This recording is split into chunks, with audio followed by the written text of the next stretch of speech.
हृदय से वह संस्कार बनता है। संस्कार हमारी आंखों से बनता है, संस्कार हमारी जिह्वा से बनता है, ज़्यादातर संस्कार हमारी आंखों से बनते हैं। जैसे सेवक ने बताया, जितना गहरा संस्कार बनता है उतनी गहरी मेमोरी स्टोर होती चली जाती है। अब हम हृदय से परमात्मा की याद करते हैं तो दिमाग में धीरे धीरे प्राणों की गति के साथ साथ जाप चलता रहता है, क्षण भर को भी फिर उसको भूलते नहीं। धीरे धीरे हमारी प्राणवायु मस्तिष्क के ऊपर में बैठती है, पूरे सिर में फैलती है और याददाश्त के छिद्रों को बड़ा करती चली जाती है। और एक दिन ऐसा आता है कि जब ये याद बड़ी परिपक्व हो जाती है तो हमारे मस्तिष्क में चोटी के स्थान के आर पार छेद हो जाता है। हिरण्यगर्भ अंडे जैसी शक्ल की चीज़ हमारे मस्तिष्क में है। ये इस अंडे के आकार के हिरण्यगर्भ को आर पार हो जाता है और फिर यह प्रत्यक्ष अनुभव होता है। बड़ी आनंदमय मीठी मीठी बूंदें यहाँ से चोटी के स्थान से कमर के पीछे गर्दन से होती हुई टपक रही हैं। कमर के बीच में इन अमृत वाणी बूंदों का टपकना से बड़ा आनंद आता है। जब बूंद टपकती है तो रोंगटा रोंगटा शरीर का खड़ा हो जाता है। संसार के किसी भी भोग में इतना आनंद नहीं जितना इस बूंद के टपकने में है। इस बूंद के टपकने की एक और विशेषता है कि ये ताल के साथ टपकती है। इक्वल इंटरवल पर अगर एक बूंद टपकी तो 30 सेकंड बाद दूसरी, 30 सेकंड के बाद तीसरी। इन बूंदों के टपकने से सारा शरीर प्रकाश और आनंद से भर जाता है। शरीर का रोंगटा रोंगटा खड़ा हो जाता है। ऐसी सुंदर स्थिति प्राप्त होती है। कबीर साहब बगैर पढ़े लिखे थे, लेकिन उनकी विद्या बड़ी प्रैक्टिकल थी। अनुभव युक्त संत थे। उन्होंने इस अवस्था का बड़ा सुंदर वर्णन किया है। उन्होंने कहा है, चुवत अमीरस भरत ताल, जहाँ शब्द उठत आसमानी हो, सूरत समानी सिंध में नई कुछ जात बखानी हो। चुवत अमीरस, अमृत रस की बूंदें टपकती हैं। अमृत रस से ज़्यादा आनंद वाली दूसरी कोई चीज़ नहीं। अमृत रस की वर्षा होती है। अमृत कैसे बरसता है? चुवत अमीरस भरत ताल, ताल के साथ, ताल के माने इक्वल इंटरवल, तबले की ताल, हारमोनियम की ताल से जो रिद्म पैदा होता है उसको हम ताल पैदा कहते हैं। चुवत अमीरस भरत ताल, जहाँ शब्द उठत आसमानी हो, उस प्रभु की याद को शब्द कहते हैं। प्रभु की याद का अजपाजाप, उस ध्वनि को हम सुन सकते हैं, अनुभव कर सकते हैं, पर जबान से कह नहीं सकते वह ध्वनि होती है। शब्द उठत आसमानी हो, ये शब्द हमारे हर अंग से, हर छेद से होता हुआ मालूम होता है। इतनी सुंदर अवस्था बनती है। इससे आगे कहते हैं, सूरत समानी सिंध में नई कुछ जात बखानी हो। मन ऐसे एकाग्र होकर रह जाता है, अपने इष्ट में मन ऐसा एकाग्र हो जाता है कि हटाए नहीं हटता, कोशिश करने से भी नहीं हटता। और मन का स्वरूप एक अगाध समुद्र हो जाता है। प्रत्यक्ष अनुभव हो जाता है कि मन एक अगाध समुद्र है। और कैसा समुद्र? वेवलेस, जिसमें लहरें नहीं, शांत समुद्र और इन्फिनाइट, जिसका कोई और छोर नहीं। ऐसा स्वस्थ मन तैयार कर लेता है। आगे कहते हैं कि नई कुछ जात बखानी हो। इस आनंदमय अवस्था का शब्दों में व्याख्यान नहीं किया जा सकता। ये तो अनुभव का विषय है, अनुभव करने की चीज़ है, शब्दों में बयान नहीं की जा सकती। शंकराचार्य जी महाराज ने इस अवस्था का वर्णन करते हुए लिखा है कि अमृत रस की वर्षा होती है और रोशनी होती है, जैसे सूरज जैसी रोशनी पैदा होती है, प्रकाश होता है। ये तो अनुभव वाली बात है। जब बूंद टपकती है अमृत रस की तो सारा शरीर प्रकाश से भर जाता है। प्रकाश ही प्रकाश नजर आता है। उन्होंने भी यही बात कही। ऐसी बात नहीं कि हमारे हिंदू संतों ने इसका अनुभव किया हो, मुसलमान संत भी हुए, उन्होंने इसका अनुभव किया।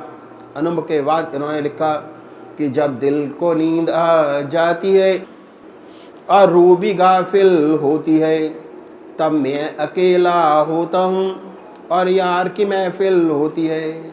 जब दिल सो जाता है, लीन हो जाता है और रूह भी लय हो जाती है, तब मैं अकेला होता हूँ, मेरा प्रियतम परमात्मा होता है। बीच में दूसरा ना कोई विचार होता है, ना कोई ख्याल, कोई दूसरी लहर नहीं। ऐसे अनुभव प्राप्त किए एक सूफी ने बयान किया है कि कल साहिल वालों से रो ये डूबने वाले कहते थे, जो मौज डुबा दे तूफा को वह मौजी साहिल होती है। जो इस आनंद सागर में डूब गया, सबसे बड़ा किनारा है परमात्मा की प्राप्ति का। परमात्मा की प्राप्ति से बड़ा और किनारा क्या होगा? ये अवस्था तब प्राप्त होती है जब कीलक मंत्र सिद्ध हो जाता है। कीलक के मायने कील देना। ऐसा अनुभव होता है जब परमात्मा की याद बढ़ती चली जाती है, तो एक दिन ऐसा महसूस होता है कि बरमे से कोई छेद कर रहा है। साधक घबरा जाता है कि अरे क्या हुआ। अगर सदगुरु से सहारा लिए है और अभ्यास करता रहता है, नहीं छोड़ता, तो अक्सर ऐसा होता है। पूरी कोशिश करके धीरे धीरे हमें कीलक मंत्र को सिद्ध कर लेना चाहिए। इसे सिद्ध होने की पहचान यही है कि रह रहकर परमात्मा की याद आएगी। नहाते धोते, खाते पीते, सोते जागते, संसार के हर कार्य करते प्रभु की याद के साथ साथ बनी रहेगी। इसकी परीक्षा है कि यह सिद्ध हो गया। कीलक मंत्र सिद्ध हो जाने पर हमारे बुजुर्गों ने इसे संतों का दरवाजा बताया है। ऐसे अनुभव हो गया, हमें उसे संत कह सकते। क्यों कह सकते? कि उसके दिमाग में प्रभु की याद सदा के लिए अंकित हो गई, छूटेगी नहीं। इसलिए उन्हें हम संत कह सकते हैं, लेकिन हमारा ये अंत नहीं, ये तो हमारी शुरुआत है। मौलाना फजल अहमद खान साहब ने इस बारे में कहा है, अव्वले माँ आखिरे हर मुनिस्त, आखिरे माँ जेवे तमन्ना तहिस्त। जहाँ सारे योगी अपना अंत मान लेते हैं, वहाँ से हम शुरू करते हैं। योगी लोग अपना मानते हैं अंत कि सब कुछ प्राप्त हो गया, लेकिन हम लोग कहते हैं कि हमारा तो शुरुआत हुई है, ये संतों का दरवाज़ा मात्र है, हमारा तो असली अभ्यास अब शुरू हुआ। हमारा क्या अंत है? इच्छाओं की समाप्ति। न परमात्मा को पाने की चाह है, न दुनिया की चाह, न स्वर्ग की चाह, न मोक्ष की चाह। चाह का इच्छाओं का बिल्कुल समूह नष्ट हो जाना, इच्छाओं को न रहना या उसके आपके ऊपर असर न होना, उन इच्छाओं का आपके ऊपर, आपके हृदय पे कोई संस्कार न बनना, आपके ऊपर असर न होना। एक ही बात है, आपके हृदय पे संस्कार बने, कोई असर न हो। ये तो हमारा आदर्श भी यही है। ऐसे प्रभु के चरणों में लग कर रह जाए, सिवा उसके कुछ ना रहे। कि तू रहे और तेरी रजा रहे, न मैं रहूं न मेरी आरज़ू रहे। तू रहे तेरी रजा रहे, न मैं रहूं न मेरी आरज़ू रहे। तू ही तू रहे, मेरी सारी इच्छाएं तेरे में विलीन हो जाएं। जो तू चाहे वही हो। मेरी अर्ज़े तमन्ना भी अजब अर्ज़े तमन्ना है। तुझी से मांगता हूँ मैं, तुझी को मांगता हूँ मैं। मेरी अर्ज़े तमन्ना भी अजब अर्ज़े तमन्ना है। तुझी से मांगता हूँ मैं, तुझी को मांगता हूँ मैं। मेरी एक ही इच्छा है, वो ये कि सिवा तेरे मुझे कुछ नहीं चाहिए। सिवा तेरे चरणों को किसी चीज़ की आवश्यकता नहीं, और ना मैं ही चाहता हूँ, लेकिन तेरे चरणों की रज मिलती रहे, मुझसे वे छिन न जाए। सच्चे भक्त का अभ्यास, साधना या जो कुछ आप कहिए वही होता है। गुरुदेव इस बारे में बहुत सुंदर बात बताई कि देखो, इसमें बहुत ज़बरदस्त आनंद है, लेकिन इसकी चाहत भी छोड़ दो, इसकी चाहत भी मत करो। ये भी शरीर से आ रहा है, प्राण वायु शरीर में स्पंदन कर रही है, उसी से आनंद आ रहा है। ये शरीर तो रहने वाला नहीं। जो सच्चा योगी है ना अनंत चाहता है, ना अनंत से सुखी होता है, ना दुख से दुखी होता है। मुसीबत आती है उससे परेशान नहीं होता, दुखी नहीं होता। आनंद आता है तो उसमें अपने आप को भूल नहीं जाता। वे अपने प्रभु के चरणों को और कस के पकड़ता है, और कस के, और कस के, हर हाल में उसको पकड़े रहता है। धीरे धीरे जब ये अभ्यास और बढ़ता है तो हमारे जितने स्पिरिचुअल ग्लैंड्स हैं, जिन्हें आध्यात्मिक चक्र कहते हैं, वो खुलने शुरू हो जाते हैं। उसके बाद शुद्ध और क्रियाशील होने शुरू हो जाते हैं। जब तक साधक यहाँ स्टेज पर पहुँचता तो खुल ही गए होते हैं। अब उनमें शुद्धता आनी शुरू होती है, शुद्धता, और शक्ति आती चली जाती है। जितने ही चक्र खुलते जाते हैं और शुद्ध बनते जाते हैं, जितना अभ्यास और बढ़ता चला जाएगा आपका, जितना सत्संग में जाके अभ्यास करेंगे, ये चक्र और शक्तिशाली बनते चले जाएंगे। इसे हम कहते हैं शक्ति मंत्र का सिद्ध होना। जब शक्ति मंत्र का सिद्ध हो गया तो ऐसा साधक की ऐसी अवस्था हो जाती है कि उसके चारों तरफ स्पिरिचुअल ऑरा बन जाता है। प्रभु की याद का ऑरा जो उस तेज पुंज में आता है, वह खाली नहीं जाता, बगैर असर के नहीं जाता, वह कुछ ना कुछ वहाँ से लेकर जाता है।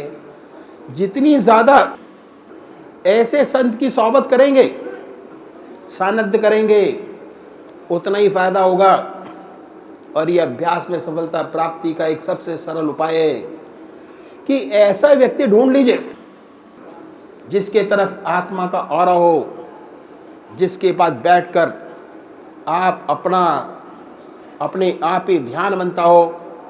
ऐसे संत को मत छोड़ो, ज़्यादा से ज़्यादा समय निकालकर आते रहिए। यदि ईश्वर चाहेगा तो बराबर तरक्की होती रहेगी, शक्ति आती चली जाएगी। फिर धीरे धीरे आपका दीपक भी अच्छी तरह चल जाएगा, शक्तिशाली हो जाएगा, और आप में वो शक्ति पैदा होगी कि जो आपके संपर्क में आएगा वो भी खाली नहीं जाएगा।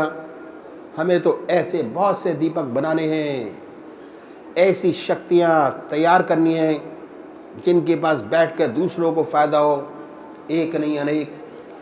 ऐसी ज्योतियों को हमारे देश को बहुत आवश्यकता है। इसलिए लग लिपट कर अपनी आत्मिक शक्ति बढ़ाएं, खुद का कल्याण हो, दूसरों का कल्याण करें। खुद ब खुद इतनी शक्ति आप में आ जाए कि जहाँ बैठे जिससे बात करें आपकी तरफ आकर्षित होगा, आप में एक आकर्षण शक्ति पैदा हो जाएगी, एक मैग्नेटिज्म पैदा हो जाएगा। और ऐसे साधक को अनुभव होता है, उसे ये अनुभव होता रहता है कि कोई चुंबकीय शक्ति दांतों को, मसूड़ों को खींच रही हैं। स्पष्ट मालूम होता है कि मैग्नेटिक पावर हमारे अंदर है। आपको ऐसा मैग्नेटिज्म पैदा करना है ताकि अपना भी कल्याण हो और दूसरों का भी कल्याण हो सके। तो हमें ये 3 मंत्र सिद्ध करने, पहले बीज मंत्र के काबिल बनाइए, अपने आप को बनाइए। और जब तक चैन ना लें, जब तक चित्त की एकाग्रता आपको हासिल ना हो जाए, मैंने बताया कि यहाँ तो उपदेश और एक को दे देते हैं, बहुत ज़रूरी है। राम नाम से तो लगाना आवश्यक है, राम नाम लगे नहीं तो कैसे होगा। फिर फील्ड बनाना आपका काम है। फील्ड बनाकर जब तक चित्त की एकाग्रता हासिल ना हो जाए तब तक समझिए कि बीज मंत्र नहीं मिला। पता चल जाता है बीज मंत्र कब मिला, कैसे हुआ, छिपा थोड़ी रहता है। पूजा के माध्यम से पता हो जाता है, उपदेश है, दीक्षा है, कई बातें होती हैं, उसे अंदाज़ा हो जाता है कि हमारी स्थिति क्या है। हमें अपनी तरक्की करनी है, बीज मंत्र से उसको कीलक मंत्र बनाना है। ऐसा कील दे प्रभु के नाम का कि हर समय उसकी याद बनी रहे, एक भी क्षण उसकी याद के खाली ना जाए। जो हम काम कर रहे हैं उसमें ईश्वर की याद हो, ज़रा मन हटे फौरन ईश्वर की याद। मान लीजिए कि दिमागी काम कर रहे हैं, जब तक आप काम कीजिए, दिमागी काम को करते करते भी एहसास होता है कि हाँ हो रहा है, और उस काम को करने के बाद तो फौरन ईश्वर की याद का एहसास हो जाना चाहिए। हो सकता है अगर दिमागी काम कर रहे हैं तो ध्यान थोड़ी सी कमी हो, लेकिन याद बराबर बनी रहेगी। इसका जिसका मंत्र कीलक हो जाता है उसे तो याद कभी गायब नहीं होती, चाहे दिमागी काम करे या शारीरिक कैसा भी काम करे, बराबर मन प्रभु के चरणों में लगा रहता है। ये बहुत आवश्यक है। मैंने आपके सामने 3 मंत्र रखे, बीज मंत्र, कीलक मंत्र, शक्ति मंत्र।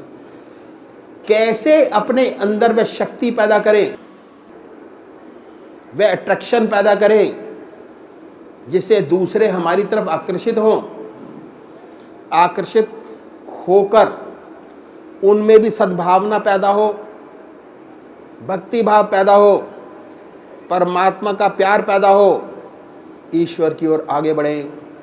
बीज मंत्र, कीलक मंत्र, शक्ति मंत्र से आगे और भी स्टेजेस हैं।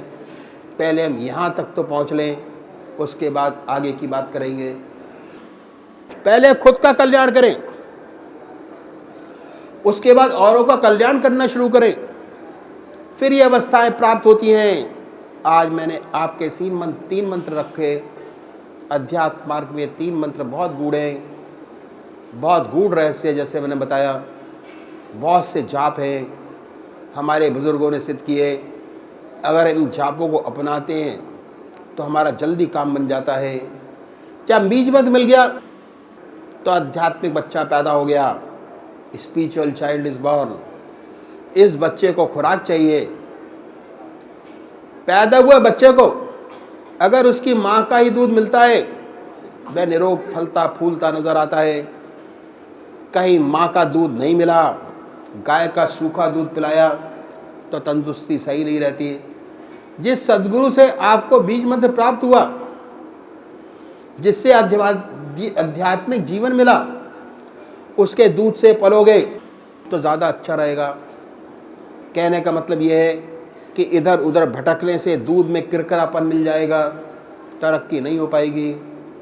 जिससे बीज मंत्र मिला है उसी के बताए हुए मार्ग पर चलोगे और ठीक अभ्यास करोगे तो आपको विशेष लाभ का अनुभव होगा। अगर इधर आधर भटकोगे तो उसमें बहुत सी और चीज़ें मिल जाएंगी, तो उसका उतना लाभ शायद ना हो पाएगा, उतनी जल्दी लाभ न होगा जितना ऐसे साधक को होता है जो जन्म देली माँ के दूध का ही सेवन करते हैं। इससे वक्त गुरुदेव कभी कभी कहा करते थे कि सबसे बड़े हैं मूल मत, सबसे भले हैं मूल मत, जिन्हें व्यापे न जगतगत। जिनको जगतगत व्याप्ति है वह तो भ्रम में ही रहते हैं, कभी ये कभी वह कर कुछ नहीं पाते। जो मूढ़मत हैं कम से कम लगा तो रहता है, लगा रहता है तो उसे अनुभव भी हो जाता है, भक्ति भी प्राप्त हो जाती है, ज्ञान भी प्राप्त हो जाता है।